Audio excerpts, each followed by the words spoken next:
Hey everyone, my name is Gus and I work at the ACLU of Connecticut Smart Justice campaign.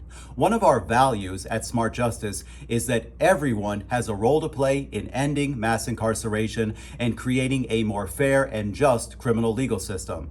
That certainly includes our elected representatives because their legislative work is only as good as the input that they receive from their constituents, which is all of us. And one of the most effective ways you can tell your state senators and state representatives about the issues that matter to you the most is to come to the Capitol and tell them. So I'll be joined by Will, Terry, and Lori, who are all leaders with the Smart Justice campaign, to discuss how they establish and build relationships. We'll discuss how to introduce yourself, how to create connections, what to do when a legislator says they're too busy to talk, when to avoid talking to a legislator, how to do follow-up conversations, and how to elevate those interactions into commitments that support the issues you are fighting for. Here's Anderson to start us on what to always do when you're coming to the Capitol. Hi, Anderson Curtis of the American Civil Liberties Union of Connecticut. I'm the senior policy organizer, and I never step foot in this building without having a plan. Today I'm standing in front of the Senate chamber, but it's most important that you know where you're going to go, what the schedule is of the day, who you're going to talk to, and what are you going to talk about. You have to be intentional and strategic to have an effective campaign. All lobbying is advocacy, but not all advocacy is lobbying. Advocacy is making your voice heard on the issues that are important to you, while lobbying is a specific activity directed towards policymakers to support or oppose a specific piece of legislation. First, we'll discuss how to introduce yourself to legislators.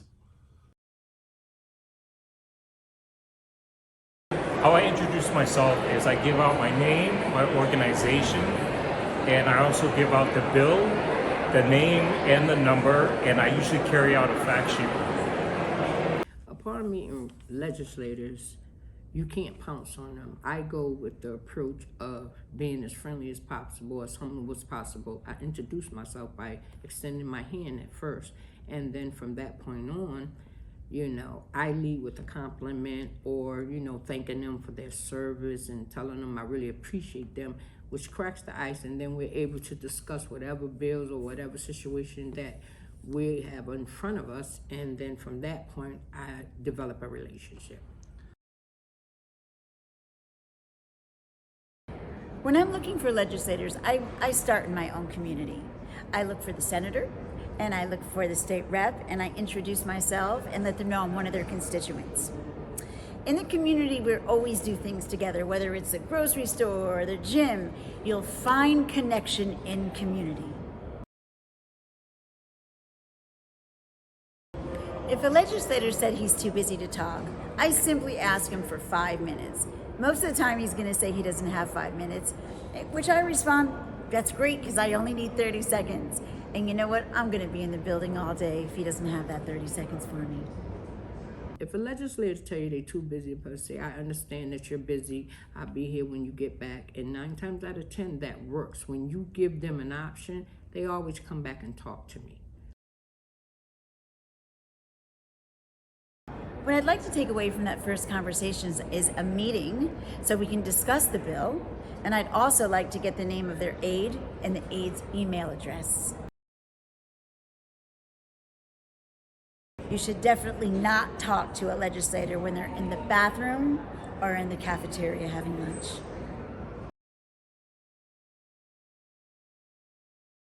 So, follow-up conversation is very important. After initially meeting with the legislator and giving them information or fact sheet, there's a series of follow-up conversations that happen, each one hopefully moving the legislator towards a choice point on our issues. We want to know if there's any clarification they need, any further information, is there anything we can do to relieve their concerns, who are maybe co-sponsoring the bill.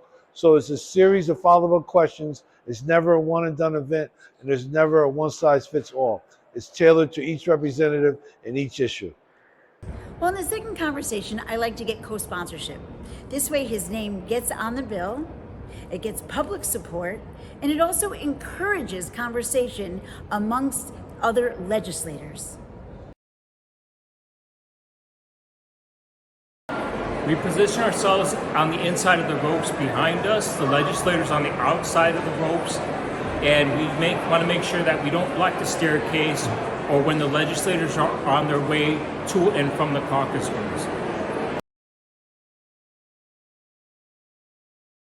So the conversation is going to look more like asking them, can I get your vote on this?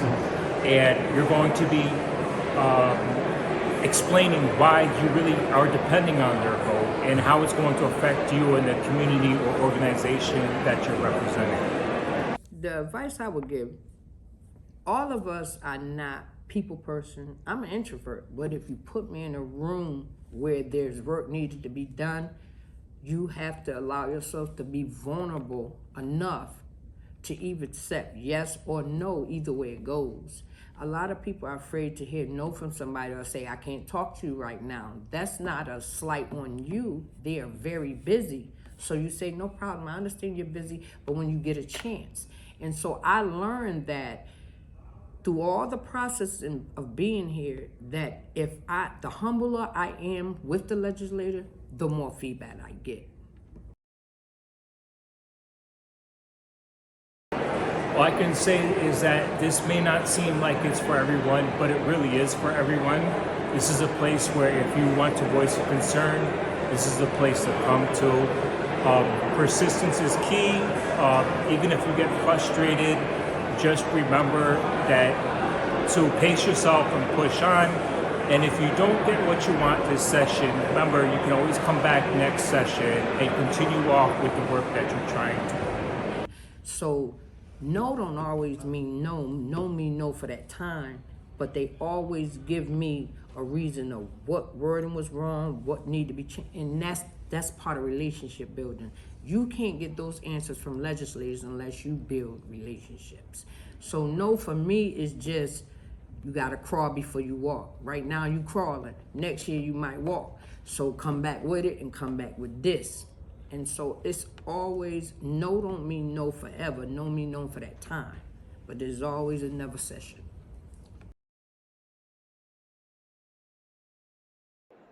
So that's how you effectively lobby a legislator. If you have any questions, reach out to us at ACLU-CT.org. And I look forward to seeing you here at the Capitol on the November ropes. Thank you.